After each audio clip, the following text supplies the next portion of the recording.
was the king of skating by. Yeah. Like I was so good at that. Yep. I worked at a law firm, and this is one of my jobs before I moved to New York because I needed to save up money.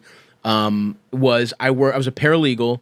And I didn't know what the law firm was, and it was like this trashy, like Baltimore, like fucking suburb, fucking office. And I realized pretty quickly that it was a foreclosure law firm, and they were taking people's houses. And I was like, well, I don't want to be a part of this. Like, this is after the housing crisis, which is like people were tricked into selling. You know, I did. I was working directly with collateralized loans and all that shit. I was like 6 months into working, I've seen on CNBC like collateralized debt is the problem. I was like, oh, fuck. That's what I do. And I do poorly. No, that checks out. Big time. You know, I got there and I was like, well, I don't want to fucking work for these people, and I was like, well, I'll just like stop working, and like I'm sure they'll fire me in like 3 or 4 weeks, whatever, by the time they figure it out. And I was just like, in the meantime, I'm gonna go on 2-hour lunches. I'm gonna be the fucking, you know, the life of the office. I'm just shooting the shit with everyone. Everyone loves me because I'm not doing work. It's office space. I'm going around. You're the joke guy. You're the cool guy. And it took them literally like 6 months to fire me. And I just literally you're not doing anything. I was not doing. This is when I was starting stand up. Like I was pretty early on in my career. I was like doing open mics. I'm just writing shit. My boss would come by. I would hit the like mouse to get the screensaver, but I wasn't logged in. So it would just be like, oh, my boss come in. It would just be like the login screen. Like I was literally playing like on my cell phone. And it was like I didn't have an office. I had cubicles out in the open. It was so completely disrespectful. I was begging to get fired, and they just wouldn't do it. And honestly, there is part of me that's like, it would be fun to see what scams I'd be capable of. Oh yeah, if I do feel like it didn't work. You know? I scare myself sometimes with just like casual lying and the ability to like, you know, because I am lazy. Deceive and it's like that's when you really put your laziness to the test. You know what I realized is like, you know, especially if you work for a bigger place, they gotta have all their ducks in a row before they fire somebody. That's what happened. So I did the same thing. I was begging them to fire me. They were like, hey, how about we transfer you to another department where you'll thrive better? And I was like, no, because I had Barstool kind of lined up. And they're like, what do you mean no? And I was like, I'm good. And they're like, that means we're going to fire you. I was like, but then I started thinking about all of the people who got fired before me.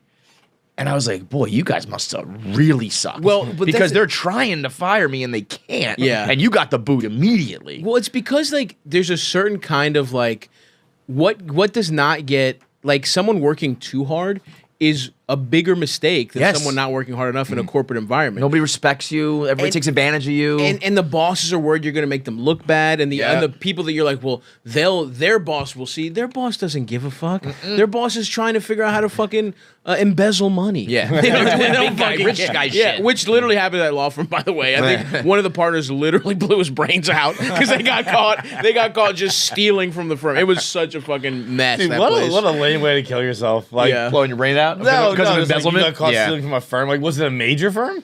No, I don't know. I mean, I'm sure. I feel like he was probably these guys. Like I said, these guys were fucking. They're just like it was a joke of a. They didn't even know how to be white collar criminal. Like you're not even going to real jail, dude. Right? Like you're not. Go hang out for a couple months and come home. Go kill yourself. Christ Almighty. But anyway, it was just like that was a fucking. That was a hilarious time in my life. I did love, and that's the other thing is like when.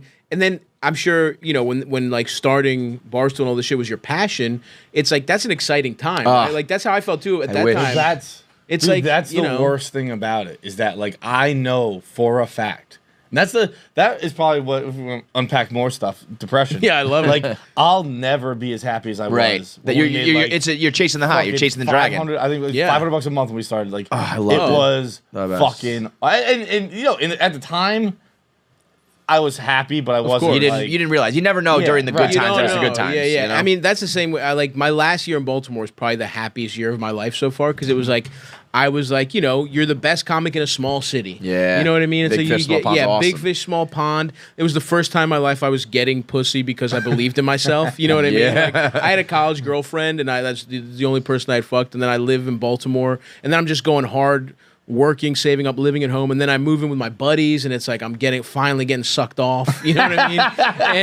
and it's like from your buddies. They were we were just like it was such a bro household. It was fucking. It was just, and I worked at a paint store making $10 an hour. Yeah. You know what I mean? And it was just like. it was just fucking great. It was a great time, and I like just hungover, always going to work like feeling like shit. All I cared about was comedy, and it was just fucking. It was just, and again, I was so poor I would eat like eggs and beans. Like that was my go-to meal. Was like I would bake the eggs and beans. Yeah, and that's fucking Danny DeVito. That's Charlie and Frank on site right there. And I would just make fucking like literally pans of it and just like fucking eat eggs and beans because it was like the cheapest what's shit worse, to have. Eggs and beans or I would do tomato soup and I would melt cheese in it to make it a little slice thicker. of Kraft single. Yeah. That's like a deconstructed tomato soup and grilled cheese situation. Right. Yeah, couldn't afford the bread, low carb. That shit is like but you know, if someone's listening to this right now and they're in that, they're the ones going like, I can barely make my rent, dude. I'm grinding, I'm struggling. I guess I did feel really. That's the other thing. You were happy. At the time, I was like, "This fucking rocks." Yeah. I just assumed it would just be like go forever.